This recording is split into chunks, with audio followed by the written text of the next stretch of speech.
Hello and welcome to How to Login. It's your host back again with yet another interesting tutorial video. In this video, I'm going to teach you how you can delete Tubi TV application from your phone.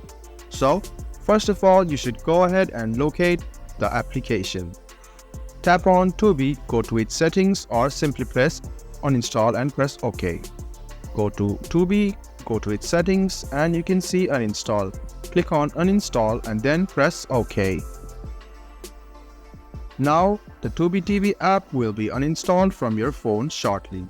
As you can see, the application has been uninstalled from your phone. I hope this video was helpful for you.